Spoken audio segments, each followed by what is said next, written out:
Hi guys, welcome to Dad to Dan. We're actually going to do a new series of videos. These will be specifically around a call-in. So when you go in to see a customer, Dad's going to break down a sort of sales structure. There's lots of sales structures around. I've seen a few, I'm sure you've all seen a few. Dad's got his own one, and what we're going to do is go through that structure video by video, just to break that down for you. So this is the first video, and I hope you enjoy.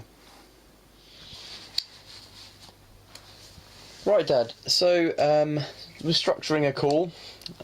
Why do you need to?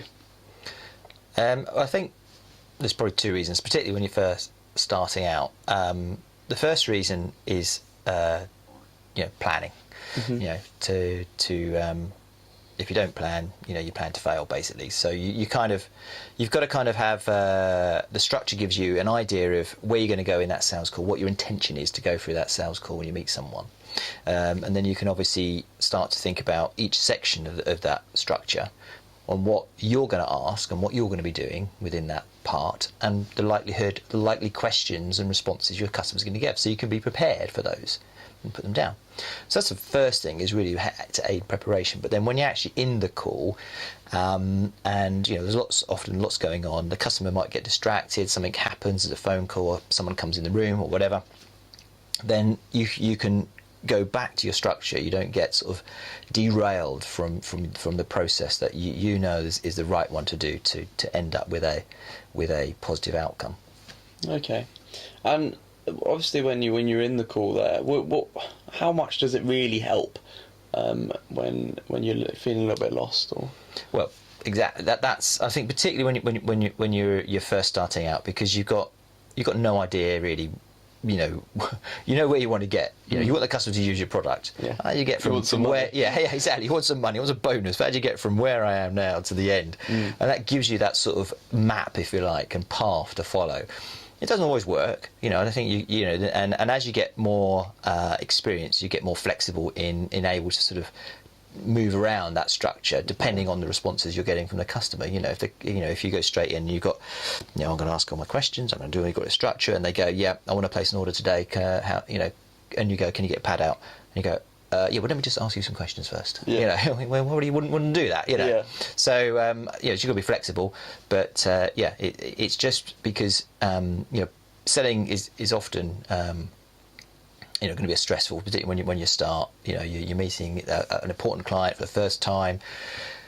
You want to make a good first impression, and we've covered that. And then you're thinking about all these other things. You've got all this stuff that probably your sales manager told you. Tell them that, tell them this. And you did it with training, and you can get yourself in a right fluster, really. So by having a structure, it just gives you something to I would say have a notepad, a book.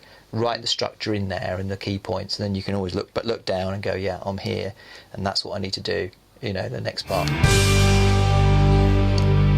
All right, so Dad, obviously there'll be people at home sitting there, and they'll have their own sales structure. I've certainly seen a couple. What do you use in order to help you?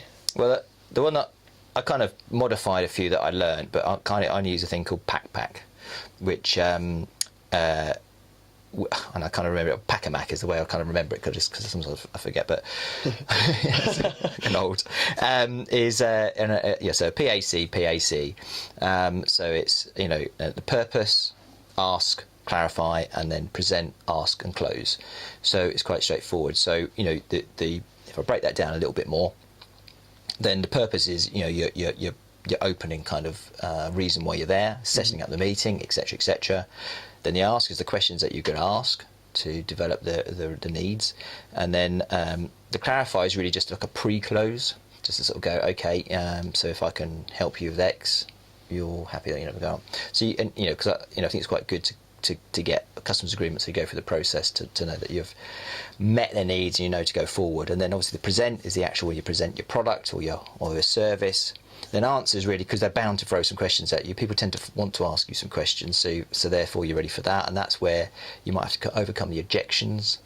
And then closing really is to be honest, if you've done all that right, the closing should be fairly straightforward. But the close is really where you take the person from being okay with everything to actually placing the order or gaining the commitment to move to the next step.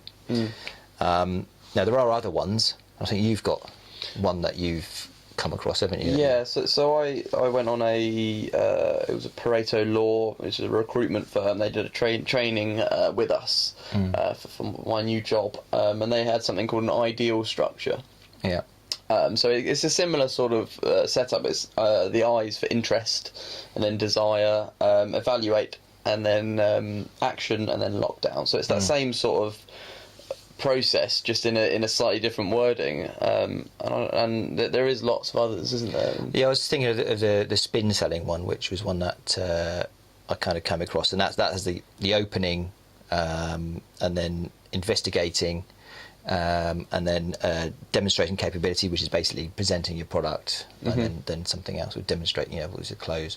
So they're all kind of structured in the same base. The structure's the same way. So all the abbreviations basically mean the same thing, Yeah. So, they're all going to be about, some sort of opening, asking questions, demonstrating capability, presenting your product, and then some sort of close, some description. And that's the same as your one, really, isn't it? Yeah, definitely. And I think the key, when I did the training through it, I mean, it was very linear in its approach, but like you say, as you get more experienced with your structure, coming in and out of where you need to be, it makes that it's sort of so much more comfortable. Yeah, I mean, when for me, when I started out, you've got something to sort of grasp onto. Yeah. Otherwise, it's like any sort of new process that you're learning, new learning thing that you've got to do. You need something to sort of work around and give you some hints to where you're going. Otherwise you're just guessing around, and what happens is in a call, and I've done this before and I've learned the lesson. If you go in without having some sort of preparation and you start talking, the customer soon gets the fact that you don't really have an idea where you're going, what you're doing, and they kind of drift off, and they'll either take control of the conversation and move it their way, or you just end up talking about the football all for 30 minutes and then go by, or whatever. So, having the structure, and also it just kind of keeps them online, and you can tell the customer the structure. I mean, you don't have to use the abbreviations, obviously. Yeah. You understand people look the idiot if he's pack. I'm going to. But We're going to pack you. Yeah, no, you just. But you can say, look, what I'd like to do is, and that's really why that first bit, the opening, as spin selling would do it, or as I say, the purpose, why you're there, it's quite important. You can say, well, look, what I want to do is, you're going to say you're going to all that structure, but you can say that I need to ask a few questions first to clarify a few things, and then what I'd like to do, then I'll talk a bit about the product. And then hopefully, we can move on. Questions perhaps we would ask there. So, it gives them an idea of what's going to happen. Yeah, that's really interesting. Something that I've always found as well is having the structure really helps you to not jump straight in.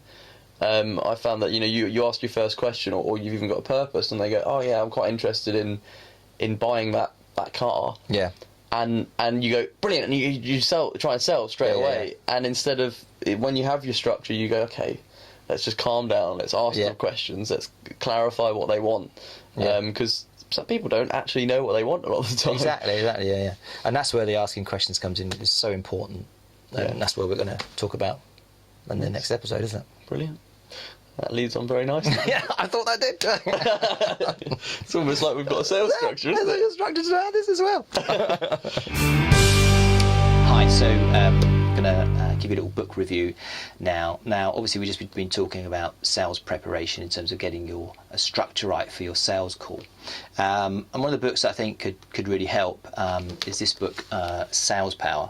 Now, it is a book that I sort of read, and I've particularly liked it because one of the great things about this book, it uses it's based on NLP, which is neuro-linguistic programming, which is quite a big thing, or was a big thing back in maybe the 80s when I was younger. But I think perhaps, but it's all about rehearsing your call in your mind before you go out and do it. And it's just the same as, like, the professional sports people do that, and then they rehearse the whole match. They see themselves winning, they see themselves lifting the trophy at the end of it, and everything like that. And this book explains, how to do that, how to sort of put yourself into a sort of meditative state and think about the call in a positive way. The positive responses your customers are going to give you, planning your call, how you're going to structure it, and how it's going to all work to fantastically and everything. And I think it really helped me in lots of different things. I still do it now. You know, if I know I've got a big presentation or a big meeting the next day, to take time when I'm sort of going to sleep to start thinking about the meeting and seeing it, visualizing it as being a success in whatever success is, you know, means for that meeting. And this is lots of those tips. So, you know, I'd recommend that. And there's probably other books around on that sort of subject. I think this one was the one I had, and you know, as it says, it's Sales Power, yeah, Mind Method. So yeah, I recommend that, and I'll put a link in the notes so you can find it easily. Thank you.